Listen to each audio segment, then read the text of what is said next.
नमस्कार. मोर्जी समुद्र किनारे भागात रविवारच्या दिवशी मोठ्या प्रमाणात देशी आणि स्थानिक नागरिक पर्यटक आल्यामुळे समुद्र किनारा फुलून गेलेला आहे. तर दुसऱ्या बाजूने जर आपण एक नजर मारली तर जो मुख्य रस्ता किनारी भागात जात असतो तो रस्ता पूर्वीच अरुंद आहे आणि अरुंद रस्त्यावर दोन्ही बाजूने वाहने पार्क करून वाहतुकीची कोंडी करण्याचा प्रयत्न सुरू असतो. गेल्या रविवारी असाच प्रकार घडला होता. त्यामुळे स्थानिक जे पंच सदस्य आहेत त्या पंच सदस्यांनी ट्रॅफिक पोलिसांना विनंती केली होती की सुट्टीच्या दिवशी आणि रविवारच्या दिवशी या किनारी भागात ट्रॅफिक पोलीस तैनात करावे.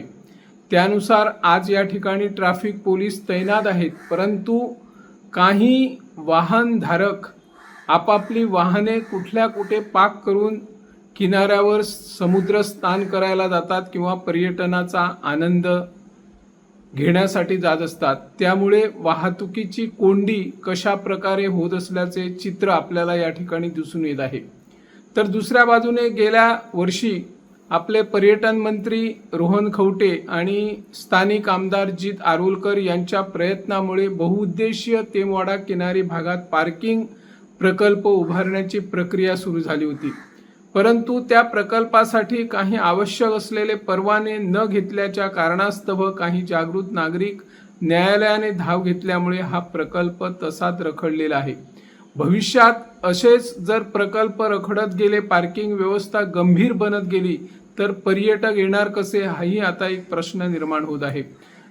देश विदेशातील जे पर्यटक आणि स्थानिक महाराष्ट्रातील कोल्हापूर या भागातील पर्यटक आपापली वाहने घेऊन येतात आणि त्या वाहनांना पार्क करण्यासाठी पर्यटन स्थळाच्या परिसरात जागा नसल्यामुळे कुठंतरी दूर भागात पार्क करून त्यांना पावलोपावली चालत यावे लागते आणि एकदा आलेला पर्यटक वाहन घेऊन तो दुसऱ्या वेळी येईल ज्याची शाश्वती नाही.